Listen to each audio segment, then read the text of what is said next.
Hello friends, welcome to my YouTube channel knowledge point. आज हम पढ़ेंगे यूनिवर्स, ब्रह्मांड। पहले हम ब्रह्मांड का डिफिनेशन जानेंगे, यानी ब्रह्मांड क्या होता है। ब्रह्मांड जो है ऊर्जा और आकाश गंगा के सम्मिलित स्वरूप को ब्रह्मांड कहा जाता है। ऊर्जा और आकाश गंगाओं के सम्मिलित स्वरूप को ब्रह्मांड कहते हैं, यानी the combined form of the energy and Galaxy is called universe. Means जहाँ एनर्जी एंड गैलेक्सी का कंबाइंड फॉर्म होता है वह उसी को हम यूनिवर्स कहते हैं। चलिए नेक्स्ट टॉपिक की तरफ बढ़ते हैं। हमने ब्रह्मांड का डेफिनेशन जान लिया है।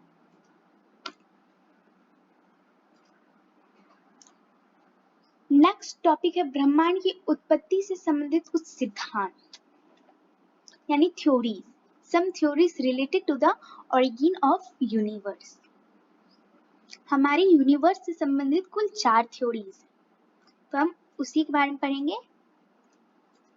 सबसे फर्स्ट वाली थ्योरी है बिग बैंग थ्योरी, जिसे हम हिंदी में महाविस्फोटक के सिद्धांत कहते हैं, जिसका प्रतिपादन एबजॉर्ज ने किया था। इसका पूरा नाम एबजॉर्ज लेमेंथर था।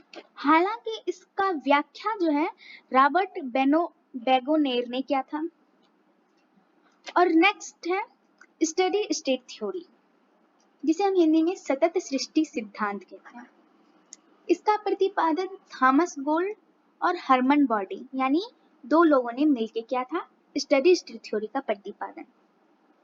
नेक्स्ट थ्योरी है पुलसेटिंग यूनिवर्स थ्योरी, यानी दोलन सिद्धांत, जिसका प्रतिपादन ड एलन संडेजा ने किया था। एंड हमारा last and fourth number theory है इन्फ्लेशनरी थ्योरी, जिसे हम हिंदी में सफीती सिद्धांत कहते हैं, जिसका प्रतिपादन एलन गुथ ने किया था। इन चारों में सबसे ज्यादा महत्वपूर्ण है बिग बैंग थ्योरी। इसके लिए हम एक अलग टॉपिक से वीडियो बनाएंगे। अभी हम नेक्स्ट टॉपिक की ओर चलते हैं। नेक्स्ट हमारा एक क्वेश्चन है। क्वेश्चन 1, महाविस्फोटक के सिद्धांत की प्रतिपादन किसने किया? Who rendering the big bang theory? आपको इसके लिए 4 सेकेंड मिलेंगे एंड आपको इसका आंसर देना। 4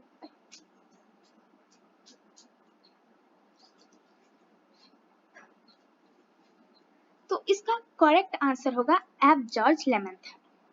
मैंने आपको पहले भी बताया था कि ब्रह्मांड का बिग बैंग थ्योरी जो है सिद्धांत ब्रह्मांड से संबंधित, उसका प्रतिपादन एबजॉर्ज लेमेंथर ने किया था, लेकिन उसकी व्याख्या जो है वो रॉबर्ट बेगोनेर ने की थी।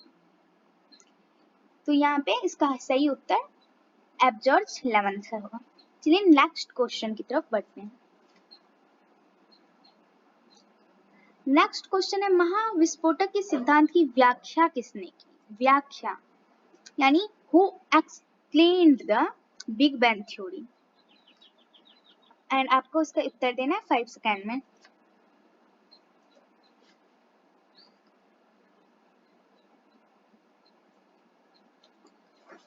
इसका सही आंसर होगा ऑप्शन नंबर बी, रॉबर्ट बेगोनेर। इसने इसकी व्याख्या की थी, लेकिन इसका प्रतिपादन एबजॉर्ज लेमेंथर ने किया था। चलिए अब हम नेक्स्ट टॉपिक की तरफ बढ़ते हैं।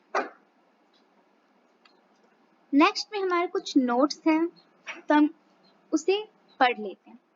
ब्रह्मांड का व्यास जो है 10 स्क्वायर 8 प्रकाश वर्ष है, यानी the diameter of universe is 10 square 8 light years. प्रकाश वर्ष किसे कहते हैं? प्रकाश वर्ष जो है लाइट का जितना स्पीड होता है उसे प्रकाश वर्ष कहते हैं। लाइट का स्पीड जो है वो 3 लाख पर सेकेंड है। 3 लाख पर सेकेंड जो है वो लाइट का स्पीड है, उसी को हम प्रकाश वर्ष कहते हैं। 3 लाख किलोमीटर पर सेकेंड है लाइट ईयर्स का स्पीड, यानी प्रकाश वर्ष। एंड नेक्स्ट नोट है ब्रह्मांड में अनुमानतः 100 अरब मंदाकिनी, यानी they are an estimated 100 billion galaxies in the universe. यानी यहाँ पे एस्टिमेट किया गया, यानी अनुमानतः यानी अभी पूरा नहीं है कि ये 100 मिलियन अरब ही हैं, एंड आगे भी हो सकते हैं वैसे। एंड जो है प्रत्येक मंदाकिनी में अनुमान था 100 अरब तारे हैं, यानी each Galaxy has an estimate 100 billion system. हम बढ़ेंगे नेक्स्ट टॉपिक की तरफ। नेक्स्ट टॉपिक है गैलेक्सी यानी मंदाकिनी।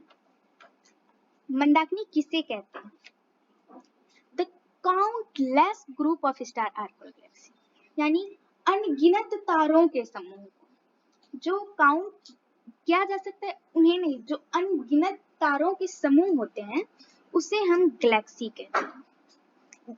यानी जिन तारे हम नहीं गिन सकते उन्हें गैलेक्सी कहते हैं, अनंत तारे यानी काउंटलेस तारे।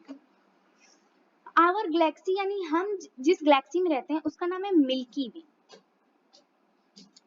मिल्की वे है हम लोग जिस गैलेक्सी में रहते हैं। और the group of star is called constellation. यहाँ पे काउंटलेस ग्रुप ऑफ स्टार, यहाँ ग्रुप है, यानी जिसे जो पैटर्न्स होता है छोटे छोटे स्टार्स के, जिसे हम काउंट कर सकते हैं ग्रुप को। जैसे आप ले लीजिए big bear star and Orion, Leo, ये सभी कॉन्स्टेलेशन ऑफ स्टार हैं जिन्हें हम काउंट कर सकते हैं उनमें कितने स्टार, यानी यहाँ पे काउंटलेस नहीं है। जो काउंटलेस होगा उसे हम गैलेक्सी कहेंगे और जो काउंट किया जा सकता है उसे हम कॉन्स्टेलेशन कहेंगे। और हमारे जो गैलेक्सी में वो कुल 88 और 89 कॉन्स्टेलेशन है। एंड हमारे गैलेक्सी का जो शेप है वो स्प्रेल है, वो सांप की तरह थोड़ा दिखता है, इसलिए उसका शेप सेप्रियल है। और हमारे गैलेक्सी से यानी हमारे मिल्की वे गैलेक्सी के जो सबसे नजदीक में जो गैलेक्सी है उसे हम देवयानी यानी एंड्रोमेडा गैलेक्सी कहते हैं। हमारे गैलेक्सी में जो सबसे ठंडी और जो सबसे चमकीली तारों का समूह है उसे हम आर्यन नेबुला कहते हैं, आर्यन नेबुला। इसे आप नोट कर लें एंड इम्पोर्टेंट नोट्स को भी आप नोट कर लीजिएगा। अब हम बढ़ते हैं नेक्स्ट क्वेश्चन की तरफ। नेक्स्ट क्वेश्चन है हमारी आकाशगंगा के सबसे नजदीक में कौन सी गैलेक्सी है? Which galaxy is closest to our galaxy? आपको इसका आंसर देना, इसके लिए आपको सिर्फ 5 सेकेंड ही मिलेंगे।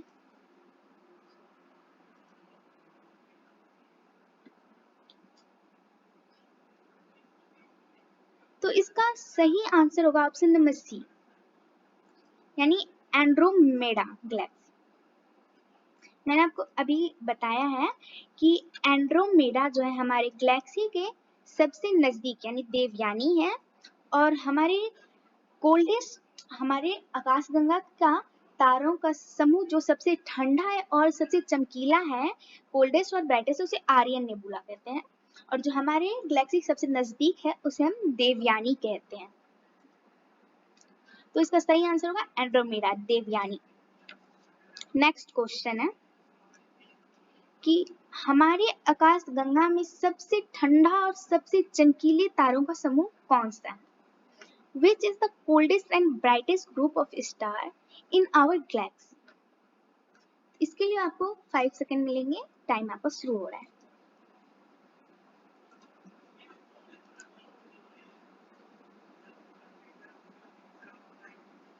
इसका सही ऑप्शन होगा आर्यन नेबुला, जो कि हमारे आकाशगंगा में सबसे ठंडे और सबसे चमकीले तारों का समूह है। तो आज के लिए इतना ही। हम बिग बैंग थ्योरी और स्टार के लिए एक अलग से जो वीडियो बनाएंगे, एंड आप इस वीडियो को लाइक शेयर सब्सक्राइब करें। And thanks for watching our video and thank you.